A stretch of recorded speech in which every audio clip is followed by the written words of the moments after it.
Olha que massa! Agora que a gente já sabe usar o Git para ver as fotos, né, os commits que o nosso repositório possui, chega a hora da gente entender quais são os 3 estágios que um arquivo pode passar nessa história de controle de versão. Isso é fundamental porque é o que vai fazer com que as alterações que a gente produzir no nosso projeto se tornem uma realidade permanente e que isso possa ser propagado para uma URL fixa e pública na internet, que é uma das partes do nosso desafio.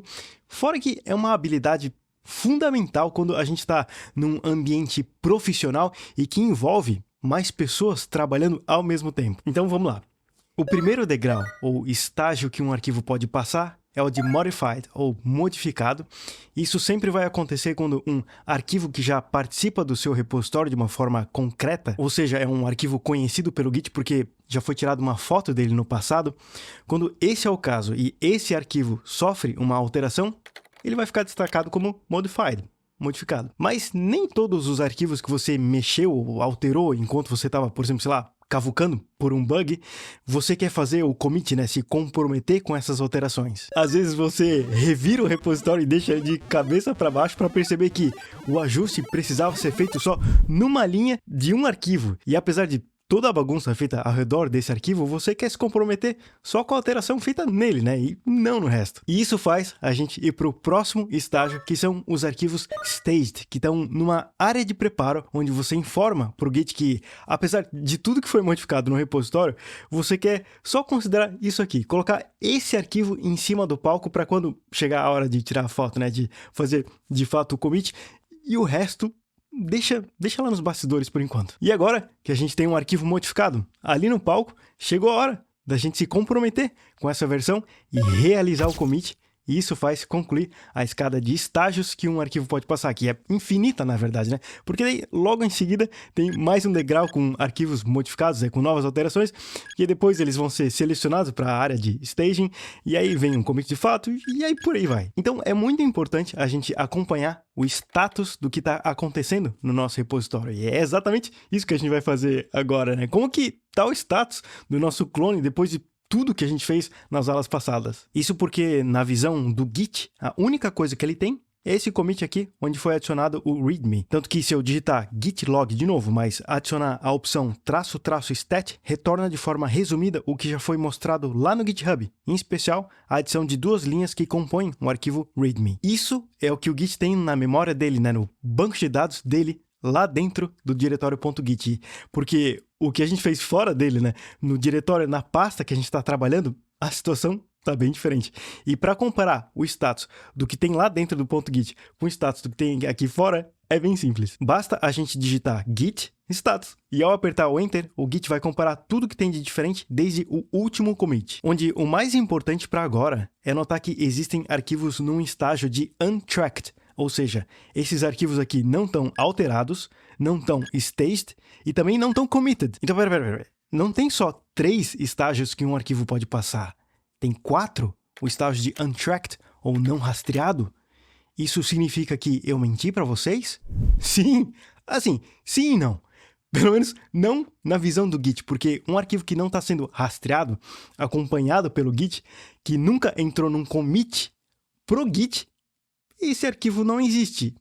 E no limite, não importa. Não é só porque é um arquivo que brotou na nossa pasta de trabalho quer dizer que é algo que a gente quer se preocupar e muito menos se comprometer com ele. Pega como exemplo esse diretório .next aqui. Quem criou ele foi o framework Next para guardar cache e configurações de várias coisas que formam de fato o servidor web. Tanto que se eu abrir esse diretório, tem um monte de loucura aqui que a gente não vai usar diretamente e nem encostar. Então, se é o Next quem fica gerando esses arquivos para o controle e funcionamento dele, para fazer cache e outras coisas, assim, recurso legal, mas eu não quero trazer isso para dentro do meu repositório. Eu não quero ir acompanhando as modificações disso, porque eu tenho os arquivos originais, que é onde eu trabalho de fato, né? Fora que os conteúdos ali de dentro desse diretório, eles são dinâmicos e cada ambiente passa por um processo de build para gerar eles tudo de novo no final das contas. Por exemplo, antes da gente colocar o site em produção, o ato de build, que é o processo de pegar os arquivos originais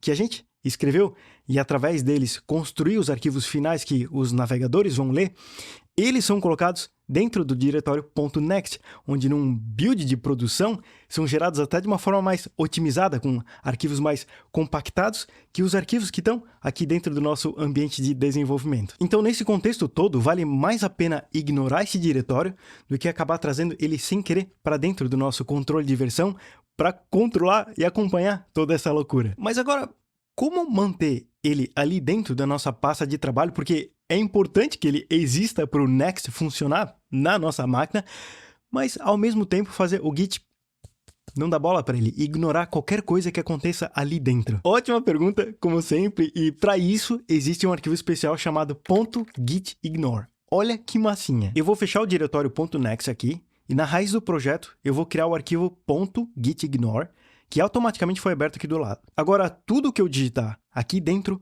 o Git não vai dar mais bola. Por exemplo, se eu digitar .next, que é o nome daquele diretório, e salvar, ao executar de novo o comando git status, o diretório .next não vai estar mais listado ali como untracked. Ele estava aqui em cima, ainda existe no HD, mas agora não aparece mais no radar do status. E interessante notar que o gitignore agora apareceu no radar como untracked. Isso porque, apesar dele ser um arquivo especial, pelo menos para o Git, né? Ele não tem nada de especial. Ele é um arquivo. E se você quiser se comprometer com o efeito que ele causa no seu repositório, você também precisa fazer o commit dele. Então, independente de todos os arquivos que estão ali como untracked ainda, você topa a gente subir o gitignore para o palco e tirar uma foto dele? Show! E para subir ele para o palco, então, basta a gente digitar git add, o nome dele, e dar Enter. Isso vai fazer ele subir para o degrau de Staged. E se logo em seguida eu digitar git status, agora ele está listado na seção Changes to be committed, ou alterações que serão confirmadas ou comitadas, que é o jeito que a turma fala. E de fato, o gitignore está sendo listado aqui como um novo arquivo e não está mais como untracked. Então, a gente está pronto para fazer um novo commit e o que a gente quer manter nesse momento já está lá esperando no palco. A bagunça tá aguardando lá nos bastidores, inclusive parte dessa bagunça foi expulsa do teatro e não pode mais entrar, como no caso do diretório .next, mas ele vai ficar lá fora vendo a foto massa que a gente vai tirar agora, que é através do comando git commit, onde tudo que tiver staged vai ser incluído nesse novo commit que vai ser criado. E ao apertar o Enter, vai ser aberta uma janela no seu editor para que você digite uma mensagem explicando o que esse commit faz. Na verdade, no CodeSpaces vai automaticamente abrir essa janela dentro do VS Code, mas por padrão, o Git está configurado para abrir em outro editor, no Vim. Tudo isso é configurável, mas nesse momento o importante não é nem tanto o editor em si, mas sim a mensagem que você vai colocar ali dentro, né?